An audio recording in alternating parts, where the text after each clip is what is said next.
Suicide Squad has been out for almost a week now, and if you haven't seen it, you've more than likely seen or heard about the reviews it's getting. And when we here at Wumbo Nation heard about that, man, we were all devastated. We were freaking out. But luckily, it wasn't what we feared.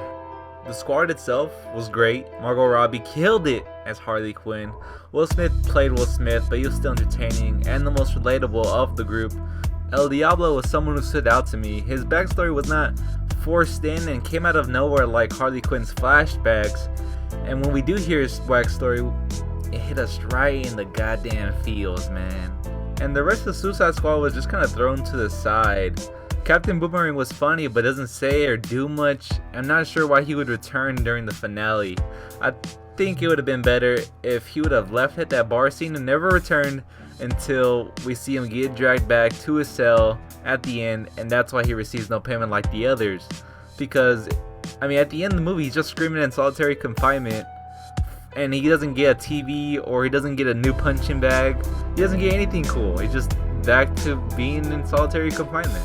And all we know about Killer Croc is that he's beautiful. Katana shouldn't even been in this movie, for real. She was cool, but for the most part, she's just killing or threatening to kill. Someone who did stand out, however, was Slipknot. God damn, he had an Oscar-worthy performance. I mean, the way he scaled that building and then he got his head exploded was just, I mean, goddamn, out of this world. Enchantress was actually very cool to look at, but then she became a belly dancer and a god. And the only thing to stop her was a group of a boomerang dude, a crazy girl, someone who's good at shooting, a crocodile, and more guys with guns. I mean, not once was a hero mentioned to stop her. Like, she was trying to kill everyone, man. It just seemed too OP. Then we got the Joker, who has potential, but unfortunately in this movie, from the 5 minutes of screen time he did have, he didn't really blow me away.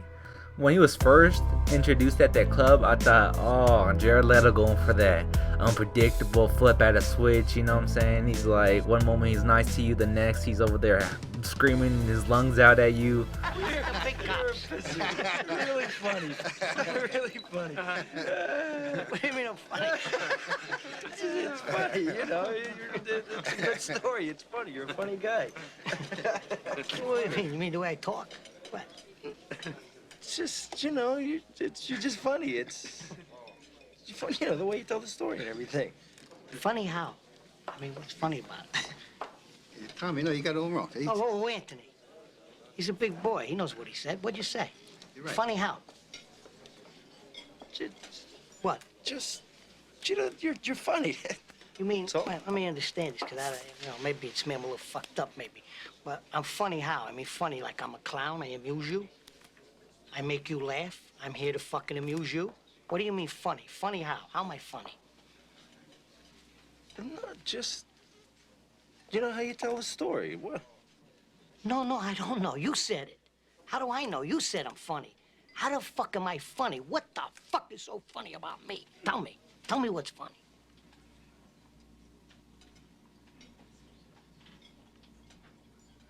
Get the fuck out of here, Tommy. You motherfucker! I almost had him! But then in later scenes, he starts growling and overall acting really cringy and just loses the intimidation factor for me. And can we just remove that goddamn damage tattoo on his forehead? I hate that thing. Let's just all act like it never happened, alright? Then we got the real villain, Viola Davis, playing Amanda Waller. And she was intimidating, dude. She plays 0 goddamn games and shoulder bumps Killer Croc. Every time she's on screen, she demands respect, and you almost feel intimidated yourself. Overall, the plot reminded me of a video game where you grind through the NPCs until you reach the boss. The action shots were all over the place and choppy. It was nothing like the warehouse scene we saw in Batman vs Superman.